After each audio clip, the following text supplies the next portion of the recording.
अर्का साम्पाङको लाइसेन्स नै रहेनछ। लाइसेन्स रिन्यू गर्नु भएको छैन तपाईले? न, यो लाइसेन्सको बारेमा मेरो अलिकति फरक धारणा छ। लाइसेन्स भनेको सर्टिफिकेट हो, त्यो सर्टिफिकेटलाई रिन्यू गरिरहनु पर्छ र?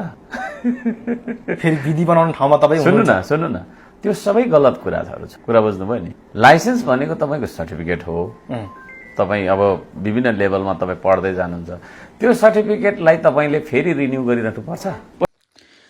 आजसम्म मैले सधैँ होइन हर्का साम्पाङलाई मान्नेज्यू भनेर नै भनिरहेको थिएँ कि, तर लायक नै हुनुहुन्न क्या, कसम मलाई फिल भएको। किनभने लाइसेन्स रिन्यू गरिराख्नु पर्छ न, कतिसम्मको दिमाग छैन त होइन? भिजन भन्दै उत्रिने मान्छे होइन, कतिसम्मको दिमाग रहेन रहेछ। 5 वर्ष अथवा 4 वर्ष भित्र चाहिँ लाइसेन्स रिन्यू भनिरहेको होइन।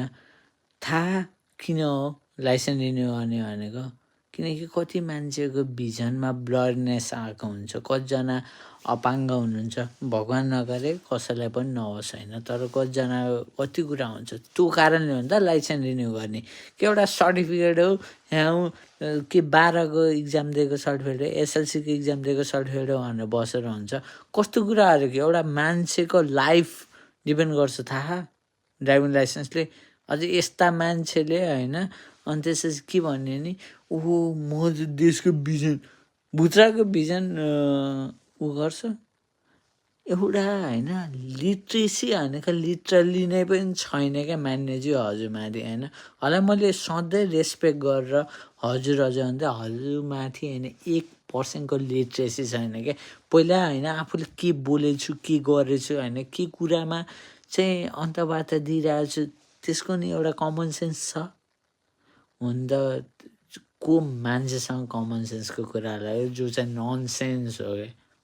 थुइ तिम्रो जिन्दगीमा कसम यस्ता मान्छेलाई चाहिँ हाम्रो देश चाहिँ आमा परिचालन गर भनेर चाहिँ हामीहरूले चाहिँ होइन उसलाई उठाएर बसेर छौँ। वाह हाम्रो देश कसम थु गरेर मन लाग्छ, थु।